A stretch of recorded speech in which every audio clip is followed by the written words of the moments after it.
So there should be code on screen. We're starting in game because I want to show you that one, I forgot that I had art for this. I thought I didn't for some reason, but I did have art, and now I basically made a new one. So, yeah, what's on screen is literally the meat of the Eldritch arm. So, yeah, not really much else to say. If you've been with this series more than a few, then you know where to put this code. But otherwise, if you're completely new, just know that this is the meat. And if you ever get into perm custom content, then, yeah, you should be able to kind of really understand where this code should go and how the code functions. So, this is not the greatest because I messed up the background coloring, which is why when I show you the updated version, it'll look a lot nicer, I think. But I think I'm also using a different background, so I might need to update that afterward, but you know what? We'll just do that now. We'll do that in screen. So some background talk while I fix this really quickly is that, yeah, so I completely forgot that there's even artwork for this. I don't know why, but there was, and now I actually need to go get some other artwork because this will all be in video. I often like to do stream-like videos. I really shouldn't, but I do. So yeah, here I am doing it now. Another funny thing to note while I'm doing this right in the background is that my mouse is gone. So unless I click into World of Horror and click back out, my mouse cursor will be gone. And you might have even seen the flash there. I still can't see my mouse cursor, so that's really, really, really funny. But otherwise, let's do this and see what actually happens. I think what happened with the tentacle arm is because the art worked. Basically, I left a pixel on the bottom left of the art that made it not work. Actually, you know what? I'm going to hit random here so we can get... what was that? Azal? It looked like Azal. I'm just going to say Azal. But I can also show you the perm version that I'm working on, just in case we need an occasional reminder. I think we got Azal in pretty much a normal run. So, yeah, let's do timestamp stuff, and if something breaks, you wouldn't be watching this video. So, as we get into Azal World of Horror, Nurse Miku once more. Hey, it's a tentacle arm. Yeah, so I messed up the background here. I should be using a different background. If nothing else, I should... Oh, I know what I did. I removed the background color for some reason. So there's supposed to be a very specific color palette of green, but all you need to know is that there's a bottom left pixel. The bottom leftmost pixel in the corner is what determines your transparency basically in your image, which I forgot to do, so that's why there's a black background there. But it still works relatively fine. It's an Eldritch tentacle arm. I get 1 strength, 1 dexterity, but I get a concussion and badly bruised for a moment. So yeah, immediately equipping this and then having it basically for the entire run is the whole point of this thing. But really, it's a bonus item that I can add to my pack of perm items if and when I release that content. Dexterity, Tachi-san Light, 2nd encounter strength, maybe a 2nd mystery check. Although that being said, it is still mostly a positive. You won't run into a lot of times, barring, you know, RNG events where you need that extra point in knowledge, I think, because badly bruised removes 1... something. I'm going crazy. Let me just check. 1 strength, yeah, 1 knowledge. So really we lose 1 reason. We get 1 dexterity, but we lose 1 knowledge. So as you can see here, anyone with a... you don't want to immediately die, so anyone who starts at 1 knowledge on Harbinger of Doom difficulty, yeah, you shouldn't equip this immediately. But, yeah, aside from that, if you need the point and strength, that's actually something to note. Maybe I'll try that next time. But Ramen, Household Hell, Bulletin, Colt, and Shuttle. So... into Bulletin we go, into the 2 custom mysteries on the side, and off we go. But otherwise, pretty much just going to be a normal run. Again, just to add smaller items and/or status effects and/or curses and injuries and whatnot, for the sake of, well, hey, it's nice, so hey. Also, that's right, we're on Azal, so here is me remembering that I have a misery parasite on my face. The fun rule we can just kind of ignore. You can get rid of funds if you feel like gambling on RNG, basically. Actually, I might as well explain it now, I'm autopiloting, but...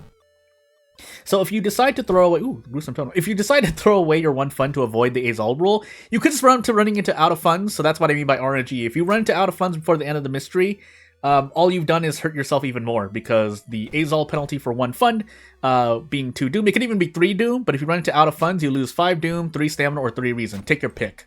So yeah, that's all there really is to say about that. We're gonna spread things out here because we're trying to hit every single attack. If we don't, 50-50, but it could be worse. So, we do have a camera, but unfortunately, we have a tentacle arm attached. I can unequip it, but I'm tilting my head in real life as I say. The strength increase here that we'll get at the end of this mystery will be better off. Because otherwise, if you unequip it, it's not like you lose the concussion or the thingamajiggy. I think I showed that with the code at the beginning of the video. yeah, not really much else to say. We're gonna brace. Do we have to brace here? No, we don't have to brace here. If we're trying to go for damage dealt per damage taken. I'm going absolutely insane with my wording.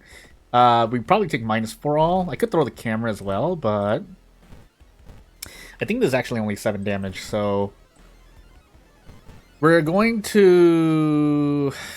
Actually, does this work? I don't think it does. No, it does. Okay, so we hit the first attack, and then we option select the second attack, because if we didn't hit it, we would have to throw the camera, and then we would get out. If we threw the camera and it didn't defeat the enemy, that was just me throwing the run, which I've actually done before, I feel. So, funny enough, trade off Doom, so we can at least get Mayhem. But we can equip the Gruesome Totem when needed. Again, we want to force, or I like forcing the Doom to increase. We need to visit the forest, by the way. The Doom to increase to get Mayhem, because it's not like they're really, and that's something interesting to note. Actually, I think there is. No, I'm not going to say what I was going to say. I'm certain there's something. I'm thinking about something, and I think it works. But what I'm trying to get at, which can imply what I was thinking about, is that we don't have any effects that hurt you or help you more based on the amount of Doom you have, let's just say. Specifically, having higher Doom doesn't penalize you more, is what I was trying to say the whole time. So yeah, until we get effects like that, not really anything to worry about. Now, to some extent, if we're going to go into the creativity or innovation of such a thing, yeah, it's not the most innovative kind of effect, but I mean, it does still add, I think, a good amount of strategy to the run, especially when you have more effects, or when an effect, whether it's an old god, backstory, character mechanic, so on and so forth, that heavily influences the run based on something in-game, in this case, the current amount of Doom you have. Not just an increase of Doom to your face, so... and I guess we can just keep brainstorming while we're autopiloting here, but... so basically, having a character or having a mechanic that, hurts you more the higher Doom you have, but maybe helps you more the lower Doom you have, pushes you towards a strategy where you want to do as much as possible at the beginning of the run.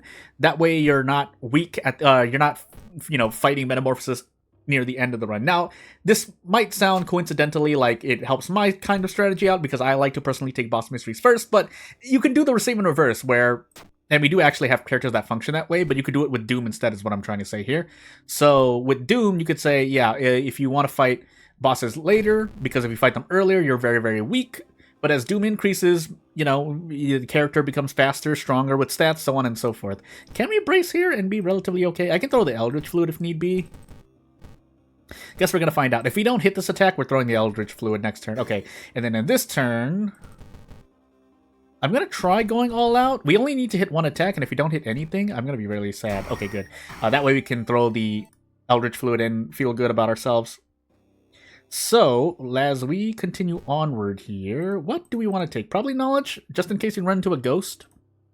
That's right, I forgot to check my Azal rule. Item in inventory, so we definitely need to be wary of that. In fact, we can probably just store everything we have now, minus the handcuffs. And I think the Obsessed Man... Was the Obsessed Man our second encounter? I feel like I fought something beforehand. Yeah, I think I fought something beforehand. Anyway, I wonder if I can check. When in doubt, just go in and check. I can't see anymore. Yeah, I can't see anymore. But I at least know it wasn't the Obsessed Man or anything after. Shrug. And it doesn't look like we're going to be fighting a human enemy anytime soon, so I'm just going to preemptively store the handcuffs. You really should just react at the end of the mystery, or act at the end of the mystery and store items if you're in my situation, but I'm doing kind of a head bob. Nice 12 roll, by the way. I'm doing a kind of head bob as I take Mind Wipe in the face. We can't actually get rid of Mind Wipe yet, unfortunately. We lose the bath as well, so whoops. That's unfortunate. Well, here's hoping we get First Aid in our level up or something. Otherwise, I could visit the History Club and hope for First Aid here, but no, that didn't happen. So, instead, we sit here and hope. Could rest and then use Mind Wipe, because then we'd be able to level up soon, but because we're not going to level up anyway, if we get rid of Mind Wipe right now, no reason to rush getting rid of Mind Wipe. That being said, I could just be dying any moment here because of reason, but we're just going to walk forward and see how lucky I am. And if I'm not lucky, well, so be it, right? Well, lost one luck. Thank goodness the apartments, I think, always starts at no threat level. A shrug, that's the end of the sentence. Now there I want to roll and fail, so One of the few times my bad RNG works for me, although if I really had bad RNG, it would have rolled low and given me the follower. So I guess that's kind of, that's not bad RNG. But you get the point, what I'm trying to make. Go right, this should be a stamina encounter, but then I can just go all out because low power and easier cult member, question mark, as I proceed to miss 82% out of 3. 82%? Yeah, 82% out of 3. Please hit! Ugh, the one I needed to hit didn't hit. I should have actually just done prep, but meh. So we can use the weird substance now and then mind wipe, but we're gonna hold on for a moment just to see, and also checking what our misery parasite allies. So we don't have any allies at the moment. We have to drink this weird substance now due to that. And off we go. So we definitely need to get rid of our friend here, for better or worse, because the alternative is that the character loses the run and then we get oof, there's time skip as well, but and then 1 fun due to a Zol penalty, so be it. Again, running into out of funds here would likely be a lot worse. And then household hell into ramen. 10 experience rounded down. So here's where mind wipe would have been great to hit me right before the end of this mystery, but shrug, right? Now what I could do is visit the tree near the end of this mystery and hope I get mind wipe as well. Even if you lose, even if Doom decreases by 3 as a result, because for those who don't know, if you get mind wipe and go negative on experience, but then you have the negative or you have the experience roll and Azol, yes, Doom will decrease. Shrug. That's the end of the sentence. Now, what I want to do here, on the other hand, is a completely different story. Can I do anything with this? No, I'd have to take like 6 stamina damage, and I don't want to do that. So, yes, I want to rest at some point anyway, but hard to really justify that by losing 6 stamina. I mean, it's not hard. It is. I think it is a flavor choice. Oh yeah, we definitely have to avoid this as well. But hey, we have a nice amount of Doom, but it's not as nice as we continue to run away. So here's hoping. And I think we actually have to sit on Mind Wipe at the moment. And hope that we don't get slapped too hard by the experience rule. Because even if we need 100 experience to level up, hey, guess what? That's just going to put me back at 55 experience anyway. Unless I hold on to the extra 155 experience, but that would just be inviting death. So, no, we're not going to do that. And then each one of these should be 7 damage, but yeah. Unfortunately, didn't get adrenaline. If we leveled up, maybe we could have gotten adrenaline or first aid. Either of those would have helped in battle. But I'm shrugging in real life as I say, well, nothing happens. So, we get bloated as well. We're going to hold on to items again. We can react to the end of this run. So, when we reach the end of the run, or unless that happens, never mind. Okay, I guess I'll just die. So, without further ado, I don't think we can even save ourselves, even if we did this. In fact, yeah, that doesn't kill us, even though we're on sudden death, but there's nothing that we can really do to help ourselves here. Yeah, not really much else to say. I guess what I could have done is trade stamina for reason during a previous encounter, but I just thought, I mean, I did walk forward for like 10 investigations straight with like 2-3 reason. That's not something I would advise you to do if I were to give any base advice, but shrug, right? But yeah, without further ado, this Eldritch Tentacle Arm. Great for bracing. I did get like an extra attack boost here and there, but as it turned out, because this, well, actually the syringe is dexterity based, so it actually helps Nurse Miku here, but yeah, reason. So without further ado, not going to take up much more of your time. If you have anything to say, you know what to do. Ah!